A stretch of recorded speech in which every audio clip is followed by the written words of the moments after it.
So welcome back to HipMojo. In the first segment, we looked at the companies who were most successful dating from 1994 to 2001. Of course, with the NASDAQ imploding in March of 2000, around 2002 was a pretty sort of nuclear winter kind of era in the online landscape. But rising from the ashes was none other than the company that we chose for Internet Company of the Year in 2002, which was? Google. Google. So Google, we won't bore you with the history, but I mean, in 2002, that was the last year that the company's revenues were below $1 billion. It was the last time it had less than 1,000 employees. It was also when Google shifted from being just a basically cute search destination with the, I'm feeling lucky kind of button there to a real business. That's when AdSense and AdWords started to be either... They developed the revenue model, basically. They developed the revenue model, and it was the year after when they actually went out and bought Applied Semantics. And that's what gave them the search technology for AdSense and AdWords. And that's when they basically started to buy Springs to get all that massive real estate on different websites to start monetizing. And then in August 2004, when they filed and went public, I think that's when analysts and critics and fans realized, oh my God, what a huge business is underneath this cute little search engine and cute little site. So 2002, rising from the ashes, was Google. In 2003, you picked a company that's a little bit less sexy in terms of media appeal, Cisco. Yeah, so why? Purposely, Cisco is a company that basically built the backbone of the web, either directly through investment or through acquisition. The reason why we chose Cisco in 2003 is because in that 10-plus year span from 94 to 2007, it deserved a spot. And ironically, in 2003, most of the online space was the nuclear, sort of winter.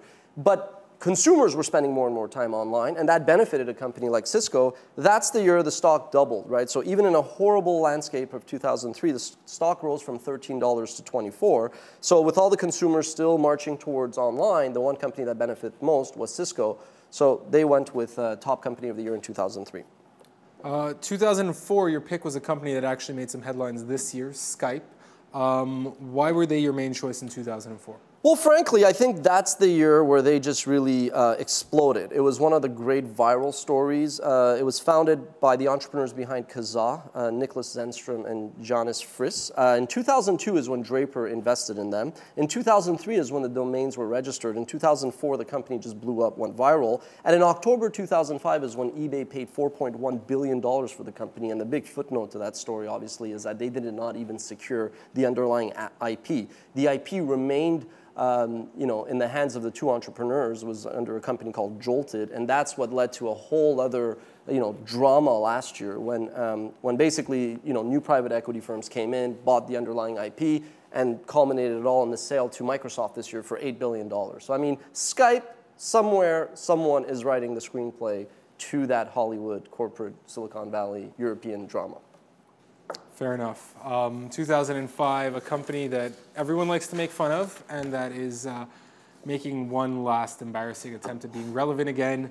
But they were really relevant that year, MySpace. Yeah, so MySpace was founded in July of 2003. It was incubated within Intermix, formerly known as eUniverse. It overtook Friendster. Again, we're going to link to a story by one of the Friendster insiders about how that company initially was the sexy poster child for social networking, and it was overtaken by MySpace. In summary, basically, Friendster, the board was trying to take on Google and take over the world when its servers wouldn't load up the sites, kind of thing. So it's a good example of paying attention to the small details. So I actually think that in 2005, when MySpace was acquired by News Corp, for $580 million, News Corp bought Intermix. That was one of the two deals that News Corp's Ross Levinson did. The other one was when he bought IGN, which was my old employer. At the time, I thought the IGN deal would be better because professional content matters. But the MySpace one, it was the sexy one. And I believe that were it not for Rupert Murdoch to basically just get so distracted with the Dow Jones purchase, I think MySpace could have been a lot more. It's easy to criticize it, and you can make fun of me for this, and you should actually. In 2006, I picked that deal as the best internet deal of all time because Google went out and paid $900 million for the rights to run search ads and search listings in display banners. So So at the time, it was a great deal. The fact that, you know, the founders got distracted, Rupert Murdoch got distracted, and all of the other things, I mean, that's after the fact. Well, I think their focus became ad revenue, revenue in general, rather than actual product development. No money went into the technology. From the time you signed up to MySpace to the time you quit it, they were always telling you the live chat was coming, but it never did. And I think that's where Facebook really excelled. Specific Media this year bought them for $35 million. They put up, I think, a small sum of that money. Most of it came from their PE firm, Francisco Partners. I think that's a great marketing when they go out to do their roadshow. How much did IGN buy them for, or Fox News for? $580 million, but that's unfair. I mean, this is like accountants running wild and basically saying, how could we maximize the tax loss gain? I mean, you have to be somewhat, just use common sense. Google paid News Corp $900 million. News Corp bought Intermix for $580 million. Yes, they poured in a lot of money, but the fact that then they sort of, yeah, and they wanted 100 or 200 million, but the $35 million that Specific Media paid for them is actually just a great marketing expense when Specific goes out and does its roadshow to institutional investors. Instead of being yet another ad network, they're going to be the guys who had, you know, the cojones to go out and buy MySpace, and sort of with Justin Timberlake's helping reposition it. So we're going to talk more about Justin during the lightning round. So point being, 2005, we went with MySpace. 2006? 2006, it was actually the year Mojo was founded, wasn't it? Yes, it was. WatchMojo was founded in 2006. And your pick was YouTube, which makes me wonder is, did you find WatchMojo because YouTube was one of your picks?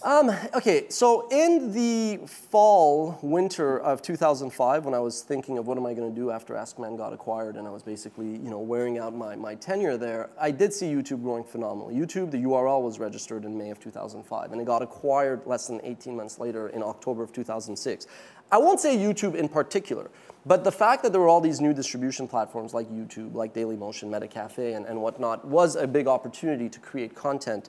So YouTube was founded by three PayPal guys, Jawed Karim, Steve Chen, and Chad Hurley. It was funded by one of their colleagues at PayPal, who was like the controller or CFO, Roloff Botha, who went to Sequoia.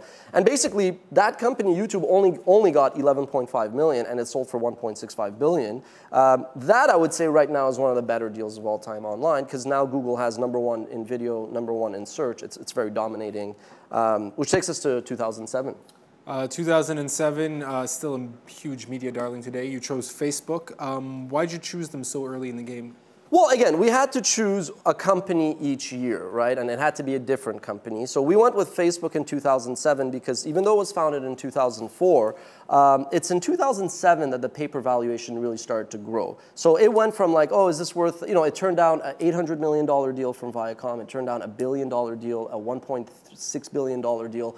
Ultimately, Microsoft came in and invested in a 1.6% stake at a $15 billion valuation.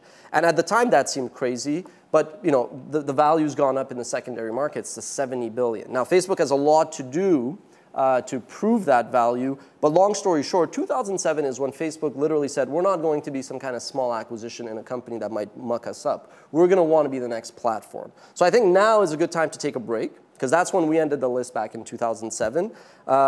2008, 2009, and 2010, we'll discuss that next year and set the stage for the 2011 Company of the Year. We'll be right back.